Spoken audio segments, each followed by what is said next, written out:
За хэлцэж байгаа асуудалтай холбоотой тодруулж асуух 3 зүйл байна.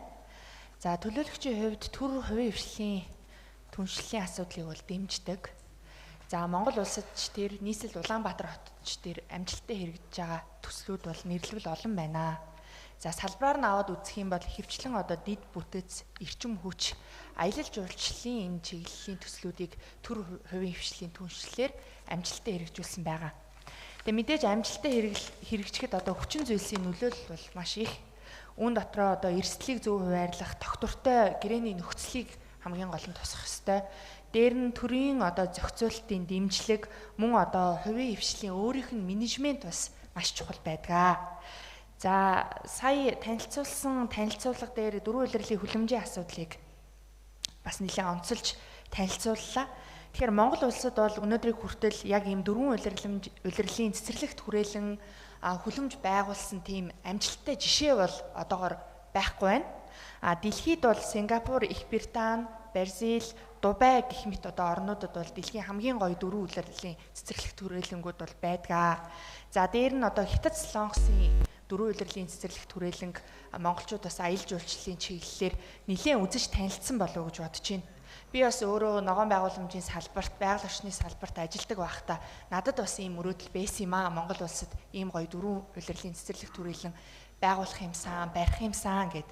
Тэгээ ихэвчлэн одоо дэлхийн улс орнууд бол аялал жуулчлалын чиглэлээр дөрвөн улирлын цэцэрлэгт хүрээлэн байгуулдаг байгаа. Тэгээ жишээ хайгаад үзсэн чинь Улсын хурал болон хөдөө аж ахуйн их сургууль, Солонгосын засгийн газартай хамтраад Smart Greenhouse гэх төсөл хэрэгжиж эхэлж байгаа юм билэ.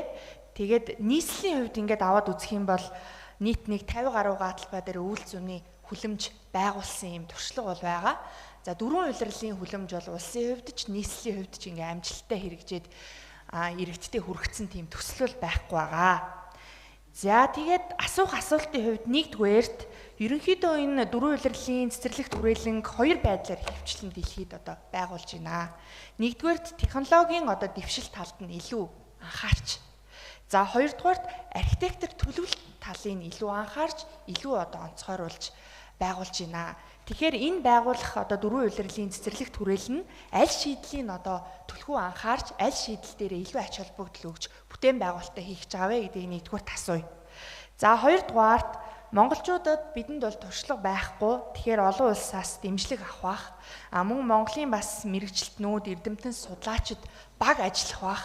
Энэ дээр одоо ямар бодож төлөвлөсөн зүйлүүд байгаа вэ? Энд чинь байгаль орчны чиглэлээр, барилга архитектурын чиглэлээр маш том баг ажиллаж ийж энэ том бүтээн байгуулалтыг чи хийн штэ. За гуравдугаарт нь энэ төслийг одоо хэрэгжүүлэхээр National Energy Complex гэдэг компани ажиллах юм байна. Энэ танилцуулгыг хийсэн байна. За тэгээд энэ компанийг судлаад үзсэн чинь энэ компани өмнө нь яг ийм ногоон байгууламжийн чиглэлийн, байгаль орчны чиглэлийн ямар ч одоо төсөл хөтөлбөр хийж байгаагүй 2018 онд байгуулагдсан ийм компани байх юм.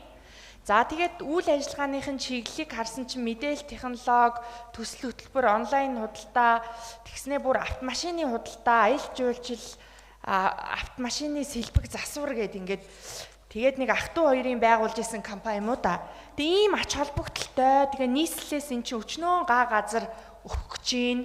Налах дүүргийн хувьд, налахын иргэдийн хувьд бас ач холбогдолтой ийм байгууламж байгуулах чинь. Эн чинь ядаж барилга байгууламж эрхлэх тусгай зөвшөөрөлтэй, ийм туршлагатай. Тэгээ улсад хийж хэрэгжүүлсэн тендер төсөл хөтөлбөрийн тийм ямар ч түүхгүй ийм компани ингээд энэ ажлыг хийх гэж явж ах юм. Энэ одоо ямар учиртай юм болоо? Ер нь энэ нийслэлийн улсын хэрэгжүүлдэг энэ амжилттай, шаардлагатай аятайхан төслүүдийг ийм цаасны, цүнхний гэж нэрлэгдээд байдаг компаниуд аваад босгосон түүх бол байхгүй, унагсан түүх бол харин их байгаа шүү. Тэгэхээр ийм ач холбогдолтой, ийм чухал төслийг бас нэг цүнхний компани авч байгаа юм биш үстэй гэсэн хардталт бол төлөөлөгчийн хувьд надад байна. Энэ салбарыг мэддгийн хувьд. Тэгэхээр энэ асуултанд бас надад тодорхой хариулж өгөөч. Засгийн газрын тогтоолын дагуу 4 үе шаттай процесс явна. 4 үе шаттай процесс яваад тэзүү боловсруулагдаад иргэдийн төлөөлөгчдийн хурлаар 4 удаа орж зөвшөөрөл авч үе шатандаа бичиг баримтын хувьд нийцэл явж байгаад ингээд аж ахуйн нэгжүүд бол сонгон шалгаруул уралдаанд ингээд нөгөө уралдаанаараа шалгарж байгаа ийм процесс гэж байгаа. Тэгэхээр өнөөдрийн энэ танилцуулган дээр орж байгаа бол энгийн санаачлагыг маягтын дагуу дүн шинжилгээ хийгээд орж гсаалтанд оруулж байгаа. Цаашдаа бид нар хуулийн дагуу тэр тэзүүгийн батлуулах, зураг төслийн нэг ажлын хэсэг нь гарах гэдэг энэ бүх процессыг 4 үе шаттай явж эрдэнэ төлөөлөгчдийн хурлаар 4 удаа орж ирнэ. Тэгэхээр энэ дээр зөвшөөрлгүй компани, цүнхний компани шалгарч тэр 4 удаагийн процессыг давж гарч ирэх боломжгүй, хуулийнхаа дагуу тендерээс илүү нарийн процесстой шалгаруулалт ажлын хэсэг гарч явж байгаа. За энэ бол ингээд санаачлагууд байгаа. Санаачлагууд ягаад тэзүү үгдээд нээлттэй уралдаан зарлагдана. Уралдаан нь 2 үе шаттай. Уралдаан явагдах учраас энэ дээр бол тийм цүнхний компани юм уу тийм компанид орж ирж байгаа асуудлууд гарахгүй гэж бас хариуцлагатай хэлье. За дөрвөн улирлын цэцэрлэгт хүрээлэн болохоор налах дүүрэгд ингээд хэрэгжүүлэхээр хувийн хвшлээ өөрөө ингээд санаачлаа гаргаа авсан байж байгаа. Тэзүү боловсруулагдаад ажлын хэсгээр юм хаар бусад компаниуд орж ирж өрсөлдөх хуулийн хэмжээнд ийм боломжтой байж байгаа. National Energy Complex хязгаарлагдмал хувьцаат компани гүйцэтгэх захирал Нямбаяр гэдэг ингээд бичсэн байгаа байхгүй юу? Дээр нь та бүхэн бүгдөө зөвөр утсан дээрээ энэ төслийг ямар компани хэрэгжүүлэх вэ ч юм уу, энэ компанийг хийгээд үзэнгүүт одоо энэ төслийг хэрэгжүүлэх байгаа, хэрэгжүүлэхээр гарын үсэг зурсан, хамтын ажиллагааны гэрээ хийсэн гэд маш олон мэдээллүүд явж штэ. Тэгээ ийм ач холбогдолтой, ийм том, ийм чухал, ийм шаардлагатай төслөө бид нэр одоо чадамжтай, чадвартай, туршлагатай, хариуцлагатай компаниар хийж хэрэгжүүлж төслийн танилцуулгыг ч гэсэн тэгж хийх ёстой штэ.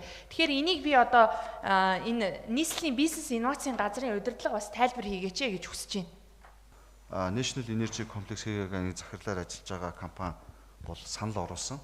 За санал оруулсан дээр бол бизнес инновацийн газар бол дэмжиж, бизнес плас нь бол дэмжиж зөвлөгөө өгöd ажиллаж байгаа. Бизнес инновацийн газрын чиг үүргийн хүрээнд. За Улаанбаатар хотын хувьд төрийн үндэсний түвшлийн хуулиндаа аливаа нэг этгээд төсөл санаачлаад өөрснөө хэрэгжүүлье гэж байгаа тохиолдол төр бол үнэлгээ хийгээд тэгээ жагсаалтанд оруулж байгаа асуудал байж байгаа. Энэ цаашдаа 2-3 үе шаттайгаар явагдана. Яг энэ зориултыг хийх чадамжтай компани хуулийн дагуу 4 үе шатыг дамжиж шалгардаг ийм процесс байгаа. Хэрвээ энэ компани өөрөө чадамжгүй цааш хийх боломжгүй бол 2-3 дахь үе шатнаас угаасаа хасагдана гэсэн. За нийслэлийн бизнес инновацийн газрын хувьд бол энэ төсөлд бол зөвлөгөө өгөх талаас нь бол илүү оролцож байгаа. За бид нэр төсөл 1-р сард бид нэр гишүүнчлэлийн гэрээ байгуулснаас хойш за түрүүн төлөөлөгчийн яг хэлсэн Сингапур улсын өвлийн цэцэрлэгт хүрээлэнгийн яг зураг төслийг хийсэн UK Work Star гэдэг Английн компанитай бас 2 удаагийн уулзалтыг бас хийсэн. За төслийн багийн хувьд бол илүү шинжлэх ухааны технологийн их сургуулийн багш эрдэмтдээр бүрдсэн баг юм байлээ. За төсөл санаачлагч Нямбаяр маань өөрөө эрчим хүчний мэрэгчлэлтэй энүүгээрээ бас үйл ажиллагаа явуулж ирсэн ийм туршлагатай хүн юм байлээ. За төслийн хувьд илүү түрүүний асуултан дээр асуусан архитектур юм уу эсвэл технологийн шийдэл байх юм уу гэдэг дээр бол илүү технологийн шийдэл буюу энэ ногоон эрчим хүчийг бас нөгөө хэмнэлттэй явуулах ийм төсөл байгаа. Хариуцлага тавьлаа. Судалгаа мэдээллийг хий хариулах. Яг судалгаа мэдээлэл. Яг нарийн судалгаа тооцоо мэдээллүүдийг бас төлөөлөгчд бас албан бичгээр би дахиж хургуулъя. Хизээ. Өнөөдрийн дотор хургуулъя. Тэгэхээр энэ төсөл сонгон шалгаруулалтын хувьд бол дөнгөж эхэлж байгаа гэж ойлгож байна. Нэгээс нь хувийн хвшил талаас санал гаргаж байна. За хувийн хвшлийн гаргасан саналын хүрээнд төр хувийн хвшлийн төвшлийн тухай хуулийн дагуу бид бүхэн урьдчилан шинжилгээ, бүрэн шинжилгээгээд үе шаттайгаар бүх юмнуудыг хийн гэсэн үг. Тэгэхээр нөгөө энэ төсөл нь өөрөө тухайн компани шууд авчиж байгаа гэсэн ойлголт биш. Тэгэхээр энэ чинь эрсдлийн дүгнэлтийн санхүүгийн шинжилгээ хийн. За нөгөө компанийн холбогдох бүх судалгаануудыг хийж дуусаад тэзүү боловсруулж дууссаны дараагаар нээлттэй сонгон шалгаруулалт зарлана гэсэн үг. Эднийх бол зөвхөн төсөл санаачлагч буюу нэгсэндээ санаачлагчийн давуу эрхийн оноог л авна гэсэн үг. Түүнээс биш бусад яг шууд төсөл дээр шалгараад энэ компани шууд хийнэ гэсэн ойлголт бас биш ээ гэдгийг танд тодруулж хэлэх зүг баг. За нөгөө талаар болохоор төр хвшлийн түншлэлийн тухай хуулиар болохоор тодорхой хугацааны дараа болохоор энэ болохоор буцаагаад төрд шилжиж ирэх тийм зохицуулт бас байж байгаа. Тэгэхээр бид бүхэн бас хувийн хвшлийн хөрөнгө оруулалтыг хийгээд тухайн компани маань өөрөө тодорхой хэмжээний ашиг болон өртгөө нөхөөд тодорхой хугацааны дараа болохоор төрөлөө хугацаа шилжүүлж авах тийм нөхцлүүд бас байгаа. Тэгэхээр төр хвшлийн түншлэлийн тухай хуулийн дагуу 15 дахь зүйлийн дагуу